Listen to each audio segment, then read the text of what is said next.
அப்போஸ்தலருடைய நடபடிகள் 13ஆம் அதிகாரம். அந்தியோகியா பட்டணத்திலுள்ள சபையிலே பர்னபாவும் நீகர் எனப்பட்ட சிமியோனும் சிரேனே ஊரானாகிய லூகியும் காற்பங்கு தேசாதிபதியாகிய ஏரோதுடனே கூட வளர்க்கப்பட்ட மனாயினும் சவுலும் தீர்க்கதரிசிகளாயும் போதகர்களாயும் இருந்தார்கள்.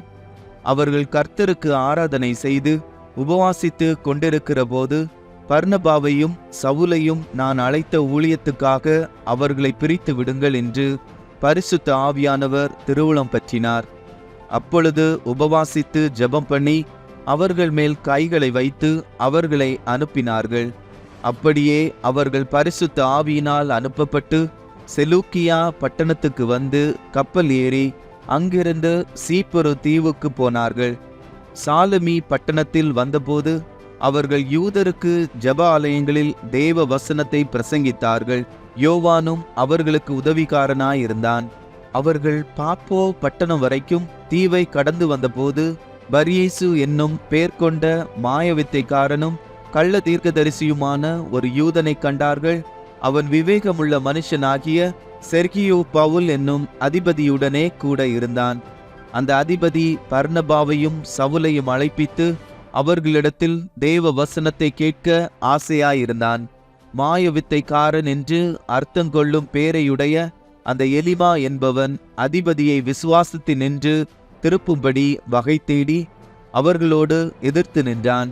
அப்பொழுது பவுல் என்று சொல்லப்பட்ட சவுல் பரிசுத்த ஆவியினால் நிறைந்தவனாய் அவனை உற்று பார்த்து, எல்லா கபடமும் எல்லா பொல்லாங்கும் நிறைந்தவனே, பிசாசின் மகனே, நீதிக்கெல்லாம் பகைஞனே, கர்த்தருடைய செம்மையான வழிகளை புரட்டுவதில் ஓயமாட்டாயோ? இதோ இப்பொழுதே கர்த்தருடைய கை உன்மேல் வந்திருக்கிறது. சில காலம் சூரியனை காணாமல் நீ குருடனாயிருப்பாய் என்றான். உடனே மந்தாரமும் இருளும் அவன் மேல் விழுந்தது. அவன் தடுமாறி கைலாக கொடுக்கிறவர்களை தேடினான். அப்பொழுது அதிபதி சம்பவித்ததைக் கண்டு கர்த்தருடைய உபதேசத்தை குறித்து அதிசயப்பட்டு விசுவாசித்தான். பின்னும் பவுலும் அவனை சேர்ந்தவர்களும் பாப்போ பட்டணத்தை விட்டு கப்பல் ஏறி பம்பிலியாவில் இருக்கும் பெர்கே பட்டணத்துக்கு வந்தார்கள். யோவான் அவர்களை விட்டு பிரிந்து எருசலேமுக்கு திரும்பி போனான். அவர்கள் பெர்கே பட்டணத்தை விட்டு புறப்பட்டு பிசீதியா நாட்டிலுள்ள அந்தியோகியாவுக்கு வந்து ஓய்வு நாளிலே ஜெப ஆலயத்தில் பிரவேசித்து உட்கார்ந்தார்கள். நியாயப்பிரமாணமும் தீர்க்க தரிசன ஆகமமும் வாசித்து முடித்த பின்பு, சகோதரரே, நீங்கள் ஜனங்களுக்கு புத்தி சொல்ல விரும்பினால் சொல்லுங்கள் என்று சொல்லும்படி ஜெப ஆலய தலைவர்கள் அவர்களிடத்தில் ஆள் அனுப்பினார்கள். அப்பொழுது பவுல் எழுந்திருந்து கையமர்த்தி, இஸ்ரவேலரே, தேவனுக்கு பயந்து நடக்கிற சகல ஜனங்களே கேளுங்கள். இஸ்ரவேலராகிய இந்த ஜனத்தினுடைய தேவன் நம்முடைய பிதாக்களை தெரிந்து கொண்டு எகிப்து தேசத்தில் அவர்கள் பரதேசிகளாய் சஞ்சரித்த போது ஜனங்களை உயர்த்தி தமது புயபலத்தினாலே அதிலிருந்து அவர்களை புறப்பட பண்ணி 40 வருஷ காலமாய் வனாந்தரத்தில் அவர்களை ஆதரித்து கானான் தேசத்தில் 7 ஜாதிகளை அழித்து அவர்களுடைய தேசத்தை இவர்களுக்கு சுதந்திரமாக பங்கிட்டு கொடுத்து, பின்பு ஏறக்குறைய 450 வருஷ காலமாய் சாமுவேல் தீர்க்கதரிசி வரைக்கும் அவர்களுக்கு நியாயாதிபதிகளை ஏற்படுத்தி வந்தார்.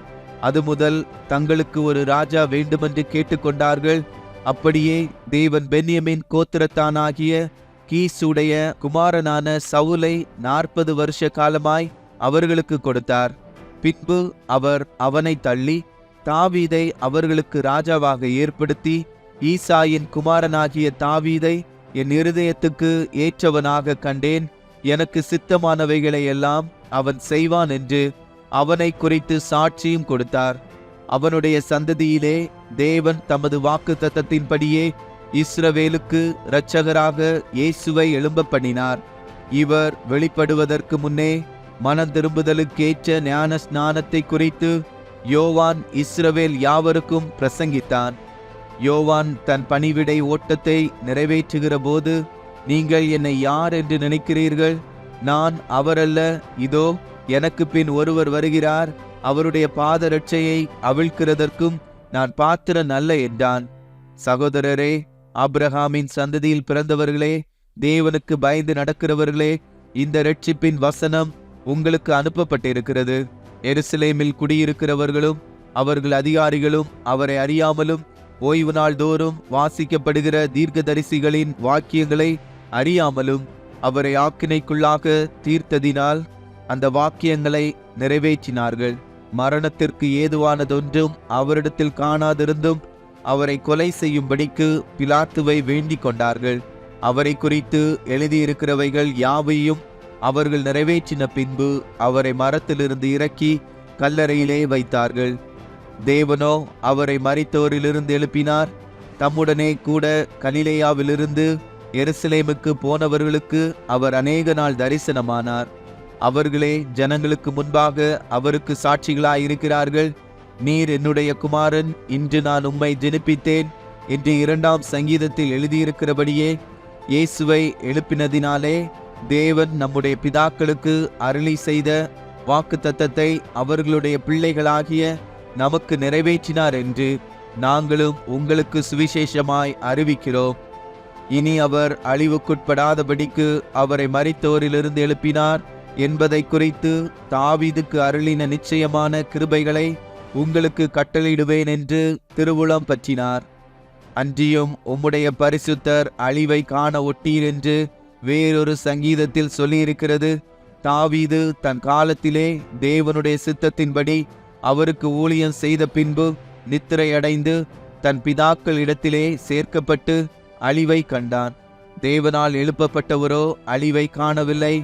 ஆதலால் சகோதரரே, இவர் மூலமாய் உங்களுக்கு பாவ மன்னிப்பு உண்டாகும் என்று அறிவிக்கப்படுகிறதென்றும் மோசேயின் நியாய பிரமாணத்தினாலே நீங்கள் எவைகளினின்று விடுதலையாகி நீதிமான்களாக்கப்பட கூடாதிருந்ததோ விசுவாசிக்கிறவன் எவனும் அவைகளினின்று இவராலே விடுதலையாகி நீதிமானாக்கப்படுகிறான் என்றும் உங்களுக்கு தெரிந்திருக்க கடவது. அன்றியும் தீர்க்கதரிசிகளின் புஸ்தகத்திலே அசட்டைக்காரரே பாருங்கள், பிரமித்து அழிந்து போங்கள். உங்கள் நாட்களில் ஒரு கிரியையை நான் நடப்பிப்பேன். ஒருவன் அதை உங்களுக்கு விவரித்து சொன்னாலும் நீங்கள் விசுவாசிக்க மாட்டீர்கள் என்று சொல்லியிருக்கிறபடி உங்களுக்கு நேரிடாதபடிக்கு எச்சரிக்கையாயிருங்கள் என்றான். அவர்கள் யூதருடைய ஜெப ஆலயத்திலிருந்து புறப்படுகையில் அடுத்த ஓய்வு நாளிலே இந்த வசனங்களை தங்களுக்கு சொல்ல வேண்டும் என்று புறஜாதியார் வேண்டிக் கொண்டார்கள். ஜெப ஆலயத்தில் கூடின சபை கலைந்து போன பின்பு யூதரிலும் யூத மார்க்கத்தமைந்த பக்தியுள்ளவர்களிலும் அநேகர் பவுலையும் பர்னபாவையும் பின்பற்றினார்கள். அவர்களுடனே இவர்கள் பேசி தேவனுடைய கிருபையிலே நிலை கொண்டிருக்கும்படி அவர்களுக்கு புத்தி சொன்னார்கள். அடுத்த ஓய்வு நாளிலே கொஞ்சம் குறைய பட்டணத்தார் அனைவரும் தேவ வசனத்தை கேட்கும்படி கூடி வந்தார்கள். யூதர்கள் ஜனக்கூட்டங்களை கண்டபோது பொறாமையினால் நிறைந்து பவுலினால் சொல்லப்பட்டவைகளுக்கு எதிரிடையாய் பேசி விரோதித்து தூஷித்தார்கள். அப்பொழுது பவுலும் பர்னபாவும் தைரியம் கொண்டு அவர்களை நோக்கி, முதலாவது உங்களுக்கே தேவ வசனத்தை சொல்ல வேண்டியதாயிருந்தது. நீங்களோ அதை தள்ளி உங்களை நித்திய ஜீவனுக்கு அபாத்திரராக தீர்த்து கொள்ளுகிறபடியினால் இதோ நாங்கள் புறஜாதியாரிடத்தில் போகிறோம். நீர் பூமியின் கடைசி பரியந்தமும் இரட்சிப்பாய் இருக்கும்படி உம்மை ஜாதிகளுக்கு ஒளியாக வைத்தேன் என்கிற வேத வாக்கியத்தின்படி கர்த்தர் எங்களுக்கு கட்டளையிட்டு இருக்கிறபடியினால் இப்படி செய்கிறோம் என்றார்கள். புறஜாதியார் அதை கேட்டு சந்தோஷப்பட்டு கர்த்தருடைய வசனத்தை மகிமைப்படுத்தினார்கள். நித்திய ஜீவனுக்கு நியமிக்கப்பட்டவர்கள் எவர்களோ அவர்கள் விசுவாசித்தார்கள். கர்த்தருடைய வசனம் அத்தேசமெங்கும் பிரசித்தமாயிற்று.